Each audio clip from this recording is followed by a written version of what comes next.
तीमुथियुस के नाम पौलुस प्रेरित की पहली पत्री अध्याय 3।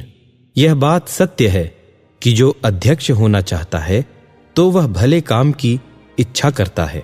सो चाहिए कि अध्यक्ष निर्दोष और एक ही पत्नी का पति, संयमी, सुशील, सभ्य, पहुनाई करने वाला और सिखाने में निपुण हो, पियक्कड़ या मारपीट करने वाला न हो, वरन कोमल हो और न झगड़ालू और न लोभी हो, अपने घर का अच्छा प्रबंध करता हो और लड़के बालों को सारी गंभीरता से अधीन रखता हो। जब कोई अपने घर ही का प्रबंध करना न जानता हो तो परमेश्वर की कलीसिया की रखवाली क्यों करेगा। फिर यह कि नया चेला न हो, ऐसा न हो कि अभिमान करके शैतान का सा दंड पाए और बाहर वालों में भी उसका सुनाम हो। ऐसा न हो कि निंदित होकर शैतान के फंदे में फंस जाए।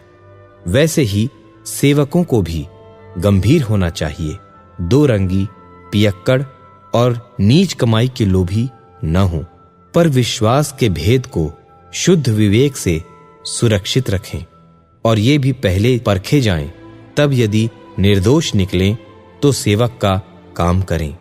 इसी प्रकार से स्त्रियों को भी गंभीर होना चाहिए, दोष लगाने वाली न हो, पर सचेत और सब बातों में विश्वास योग्य हों। सेवक एक ही पत्नी के पति हों और लड़के बालों और अपने घरों का अच्छा प्रबंध करना जानते हों, क्योंकि जो सेवक का काम अच्छी तरह से कर सकते हैं वे अपने लिए अच्छा पद और उस विश्वास में जो मसीह यीशु पर है बड़ा हियाव प्राप्त करते हैं।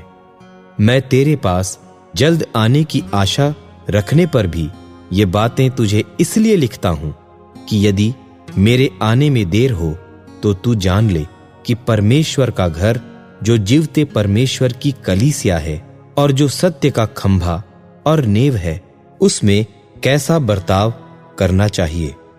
और इसमें संदेह नहीं कि भक्ति का भेद गंभीर है, अर्थात वह जो शरीर में प्रकट हुआ, आत्मा में धर्मी ठहरा, स्वर्गदूतों को दिखाई दिया, अन्य जातियों में उसका प्रचार हुआ, जगत में उस पर विश्वास किया गया और महिमा में ऊपर उठाया गया।